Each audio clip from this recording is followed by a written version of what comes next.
All right, we are recording.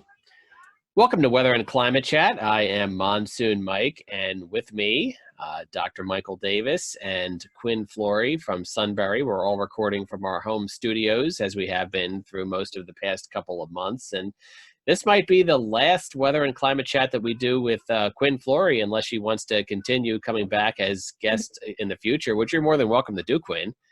Yeah, So that's definitely think about it. I was just talking to you off air as we were waiting for Dr. Davis that you might even be moving back to the Kutztown area eventually with your boyfriend. So you're more than welcome to stop in for visits when you're back and record some stuff with us if you would like. So instead of making this a sad departure, we'll just say that we'll see you again hopefully soon. Yeah, that sounds good. All right. And Dr. Davis, welcome aboard to you. I mean, well, I'm going to ask both of you this question. How was these past few weeks? I mean, we're finally in exam week. This weird semester is almost done. I'm sure you're happy about that, both of you. Yeah, I'm working on cranking through the finals. Gotta get them all graded before baby comes. Right. You have a new addition coming to your house anytime now. When you're waiting for a baby, it could be a minute from now or it could be a week from now. So, best of luck with that. We're wishing you the very best. And, Thank you. And Quinn, you got any big summer plans? No, my family goes on vacation in July, so hopefully that'll still happen by the time we get there. I'm still thinking about how you closed out Disney World. You literally were literally one of the last people out before they shut the whole park down. So I know we left on Friday and then they closed on Saturday. Yeah, so you were like one of the last people out of Disney World. So yeah, that's quite a notable milestone, I guess you could say. Not a very good one, but you're very lucky. Yeah. Okay. Well, weather-wise, so we've got some interesting weather here. Right now, it's unseasonably chilly, but we did have some more normal May-like weather this past weekend. In fact, if you like warmth, Sunday was gorgeous with Allentown, I believe, cracking 80 or 81. I forget what the exact high was, but I think they cracked 81. 81. Okay. I think Reading made it to 80. I think Philly made it to 79 or 80. Philly was actually a little cooler because there was some more cloud cover down that way, but most areas in that upper 70s, low 80s thing. So that was definitely nice, but just that quick, it's gone. And now we're back to temperatures that are more seasonal of maybe, I don't know, early April at this point. I was looking March, early April, somewhere around there. I was looking at the normal high temperature before, since we always scramble to look for this. So I did the homework for us. Normal high temperature right now for Kutztown is an even 70. And I'm looking at my thermometer right now. I've got 51.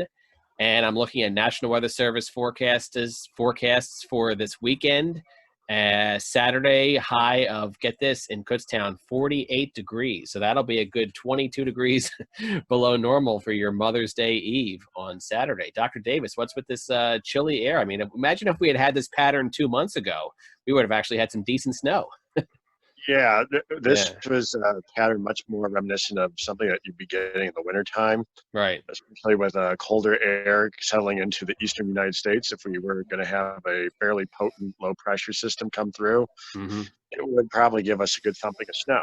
Yeah.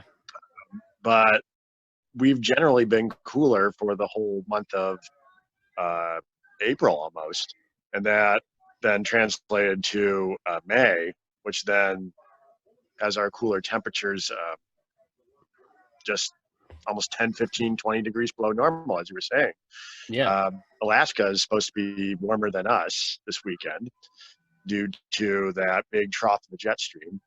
And we're going to touch on it later, but usually if some place is much colder than the average, there's a place that's much warmer than the average.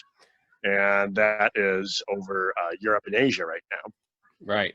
And I'm sharing the screen with you guys. Obviously, if you're listening to this, you can't see it, but we can see it. And 6 to 10 day outlook, we're still well below normal, even as far south as Florida, getting some below normal temperatures. But just like you said, Dr. Davis, look at Alaska, above normal temperatures up there. And that's pretty consistent with a positive Pacific North American oscillation, what you typically would be getting in the wintertime, where you have a ridge in the west and trough in the east. Right. And even beyond that, going to the 8 to 14 day outlook, the blues start getting a little less dark, so that's semi-positive, but we're still below normal all the way out to about May 19th. And Alaska is still red, still above normal. So it might not be too far a fetched probability to say that, you know, much of May turns out to be a little bit on the cooler than average side. So if you don't like early summers, which we have sometimes gotten in years past, then this is definitely your year. If you do like warmth, you're not too happy. I'm already getting a lot of complaints from some of my fans on my page complaining about this weather, but you know, and honestly at this point I would just be happy to have some warm weather, because if we can't have the cold weather when we're supposed to have it with snow, I would rather it just be warm at that point. But it never seems to line up perfectly anymore, Dr. Davis and Quinn. And then when you get these big swings from warm to cold, it's pretty reminiscent of what the science has been saying about more extreme swings in terms of temperature and climate change. Right. And we should also talk about, well, today we're recording this on Wednesday, May 6th. Let's take a look at the short-term forecast right now, looking at the NAM model. And we've got a little low pressure system that's off the coast that's giving us some light rain today, nothing too significant. That looks to get out of here tonight. And then tomorrow looks dry. Tomorrow we should see the return of some sunshine. Maybe on the cooler side, though. Yeah, we're on the cooler side. National Weather Service has tomorrow's high sunny with a high of 63. Oh, so I'm thinking ahead of myself here. Yeah, so I mean that's still cool. That's still you know, a good 7-8 degrees below normal for Thursday, but better than today where we only got 53. And then this is what some of people are looking at. We'll see if this comes to fruition. We got a little bit of a low pressure system that tries to come in on Friday.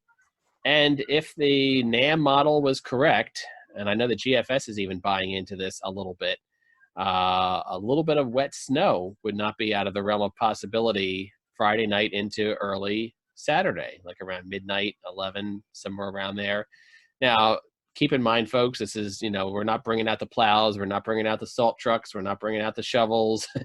Anything that would fall on May 9th would not be of any significance whatsoever. However, seeing a little bit of white stuff flying around on May 9th is notable, and it could happen. So, usually like mid-May, if you get snow, that's pretty remarkable. Yeah. And honestly, this wouldn't be the latest I've seen winter weather. I'm not sure if either of you guys remember, but 2008, there was some sort of ice event around here. I remember because my kids actually had a delay at school. So, and it was around May 10th, I believe. So it can happen, but still kind of remarkable, even if this doesn't come to fruition. Just the fact that we're talking about it as a possibility is pretty crazy. So, and typically when you get low pressures coming out of the south, like up the Ohio or Tennessee River Valley, they're going to be incorporating that Gulf moisture. Yeah. So there could be some heavier batches of rain, but it looks like they're staying further south of our area. Yeah, and then looking at the GFS model, looks like we get, and this is another thing we've seen a lot of this spring so far, is the wind. We've had a lot of very windy days, and looking at the GFS, I switched over from the NAM now because the NAM doesn't go out that far. The GFS Saturday morning, pretty tight isobars, so it looks like a pretty windy and chilly Saturday, and National Weather Service calling for a rain or snow shower on Saturday, high of 48 degrees and breezy. So, cold Mother's Day Eve. Mother's Day itself looks a little better, looks mainly dry. National Weather Service going with mostly sunny skies and highs in the upper 50s. So better than Saturday at 48, but still about 13 degrees below normal. It looked like that low pressure, once it got off the New England coast, dropped about 15 millibars or so. Let's see. I don't know. I can't read the numbers too well from here, I can do it for you. When it's off of Long Island, it's 995, and when it's off of like Portland, Maine, it's 986. So you're right. It dropped about 11 millibars or 9 millibars. Yeah. So that's a pretty significant drop, which then is going to involve more uplift, which is then going to intensify the cold air advection coming in from the north. So the Yeah. stronger winds from the north, it's pretty typical if you're going to have more of this colder air situation like what we've been seeing the past week or two across the eastern U.S. Right. to be contrasted by the relative warmth of the Gulf Stream. So that then you get the stronger wind events. Right. And if you buy into the GFS, some interior parts of Maine on Saturday could even have some snow, maybe some heavy snow. So again, a little less unusual for that area than our area, but still kind of crazy for May. And then Mother's Day right now for you mothers out there listening, looks like a little bit of a better day for you. Sunshine with highs in the upper 50s, still below normal though. Next precipitation comes in maybe next Monday or so with some rain. So, and as the Climate Prediction Center said, looks like we stay generally below average. If I can get back to that screen, let's see if I can go back to the really dark blue over the eastern U.S. Yeah. I'm trying to find like the 1 month outlook somewhere on here. I usually can find it easier. Outlooks maybe. I don't know. Somewhere around here. I think the 1 month outlook was still about equal chances either way. So let me do that one time quickly here. Okay, here we go. 1 month outlook. 1 month outlook is still below normal, and 3 month outlook. Okay, 3 month outlook a little bit above normal. So maybe once we finally get into the end of May, after Memorial Day into June, we'll finally have some more normal summer-like temperatures to look forward to. Yeah, Climate Prediction Center seems to be hinting at more of a late start to summer, or maybe right on time start of summer. Yeah. With it being June. Now, one thing I have heard, Dr. Davis, and I think the Weather Channel mentioned this, and I'm not sure what kind of validity there is to this, but somebody on the Weather Channel said that, and I couldn't find an article for it, but one of my friends sent it to me, that with this kind of pattern, that if this kind of pattern would stay kind of locked in with that trough on the East Coast, that could spell trouble with hurricanes, that they could potentially ride up the coast more of a chance. Is there any validity to that, Dr. Davis?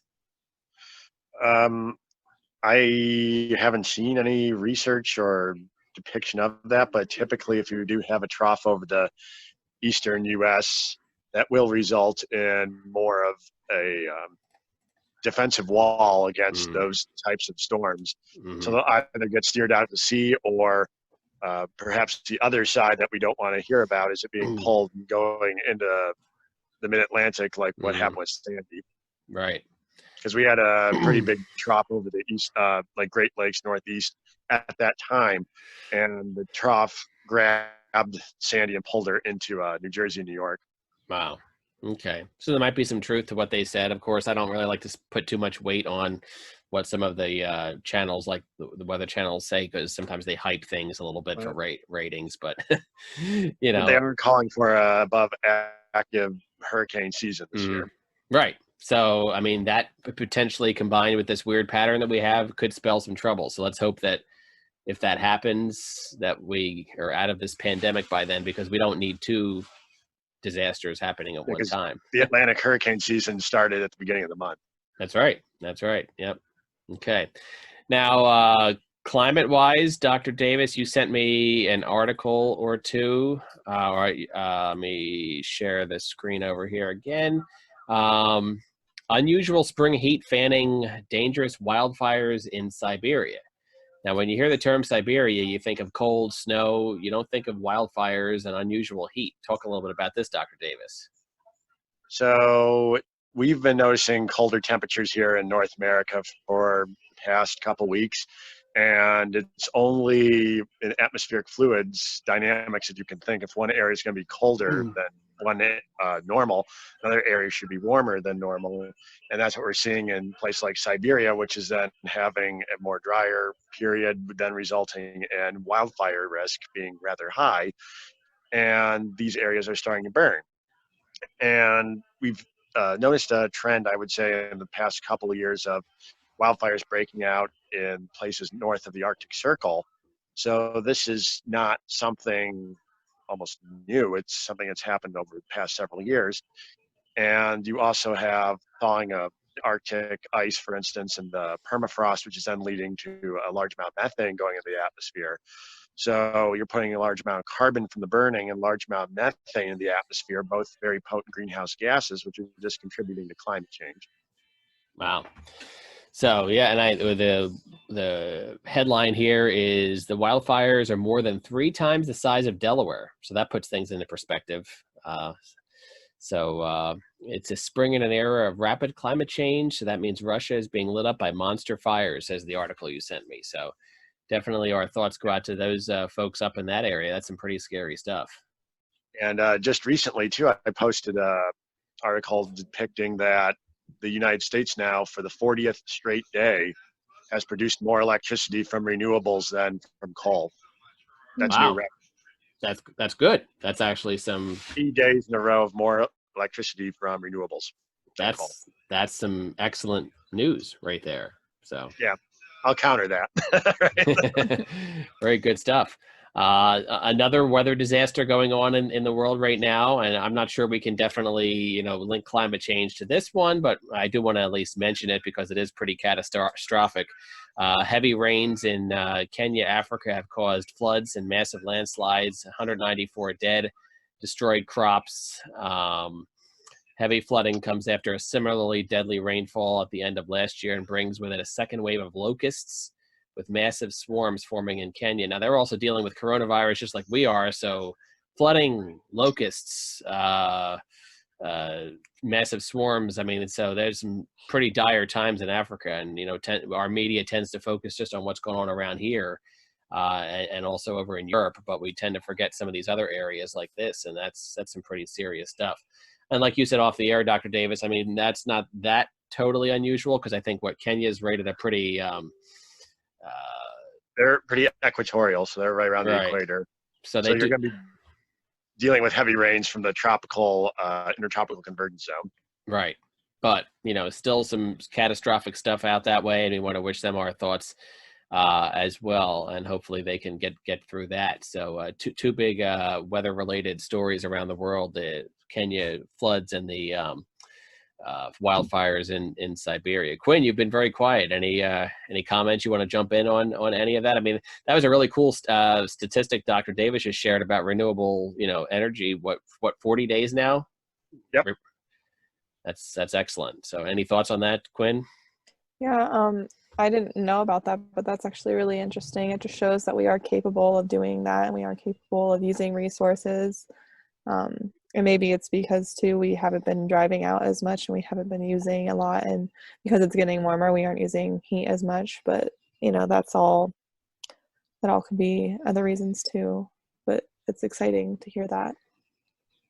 Yeah, that's I'm sorry, go ahead, Saudi Dr. Arabia Davis. is opening up the largest solar farm in the world. Oh, cool. Soon. That's great. Yep. And Quinn had a good point. I mean, it's very basic to think of it this way, but I'm sure there's some validity to it as well too. With everybody being on lockdown, there's not much travel going on, not many cars on the road. We've got unusually cool weather, so we're not really using air conditioning yet, but it's really still kind of too warm for heat. So we're saving that way too. So, this is, it might be sad that it's only 49 degrees in the middle of a pandemic in May, but in some ways it's, given the mother nature, I guess, a little bit of a break, which is a good thing. Yeah, we're also on pace to be about 8% reduction in our carbon for the year. And that's the rate that science has been saying for reductions per year to get us to where we need to be to stay below that Paris Climate Agreement 2 degrees Celsius, 1.5 degrees Celsius threshold. And we need more of this. And it's a shame that it's on the back of a pandemic, but we need more structure to it. But this is the type of reduction that we need. Yeah, definitely. We have to keep this pace going, and we don't want to, as soon as, I think we talked about this a couple of weeks ago off the air, Dr. Davis, that, gas prices are way down. They're only like $1.50 or whatever they are. But, we don't want to get complacent and then start, Oh, well, let's just start, burning fuel again when we should be using that as an impetus to keep the renewable stuff going as well. Because, well, first of all, there's not really that many places to go right now, and secondly, let's keep that good pattern going, because that's positive stuff right there. I would agree. Yep. Yeah, me too. So any final thoughts from the two of you before we call it a day and call it a semester, I guess you could say? I'm pretty good. Okay. All right. Well, thanks so much for a fantastic semester, Quinn. I mean, as an intern, I'm sorry that things kind of got weird there halfway through, and you're little did you think when you went for spring break that you probably would never be back to the studio again. Same for me. Same for me. I haven't been back to the studio since about May 14th or whatever it was, running everything remotely. Fortunately, our computers have still been running good. And Dr. Davis, thank you for letting Quinn have the opportunity to intern at KUR. I think it was a good experience. I mean, we didn't get to do everything we wanted to do because of what happened, but I think we were still able to keep it generally flowing pretty well, and it was a good experience for everybody involved. Yeah, I would say so. Yeah, and hopefully you've set the groundwork, Quinn, for future geography interns at KUR. Yeah, I hope so. That was one of the points. Dr. Davis had me started doing weather reports on the radio for his meteorology class, or his advanced meteorology class, and that's what made me get really excited about it, and then that's what made me want to do it. So yeah, I hope it leads the way for more people like me who want to do this. Good stuff. And I know you're still going to be, even though you're graduating, you're still going to kind of be in the Kutztown area. You're talking about maybe moving back in that area with your boyfriend. So we won't say goodbye, because we'll probably hopefully see you again in the future for maybe some guest appearances on Weather and Climate Chat. Maybe not for any credit or anything, but just the fame of being on Weather and Climate Chat. That's all you need, right? Yeah, that's out. There you go. All right. Any final parting words for you for this semester, Dr. Davis? Stay cool when the summer heat comes, because the summer heat will be coming. Right. And I'm probably not going to be talking to you anytime too soon, because you're going to be having a new edition coming very soon. So I'll let you alone for a good month or so, but maybe we can reconvene somewhere around June, and maybe by then we'll be talking 95-degree temperatures at that point. So we'll see. We'll see. All right. Or it could be like 60s. Yeah, I mean, if we keep that 25-degree below average trend at that point, we might be, in this improved to the 60s. So we'll see. I mean, I definitely wouldn't complain too much about that. I'm not a big fan of summer heat, but we'll see. All right, Dr. Davis, Quinn, thank you so much for a great semester. Good luck, Dr. Davis, with your new edition. We can't wait to see pictures. Good luck, Quinn, with your finishing everything up. Have a good summer, best as can be done in a pandemic. And thanks for listening all semester to Weather and Climate Chat. All right, stop the recording there.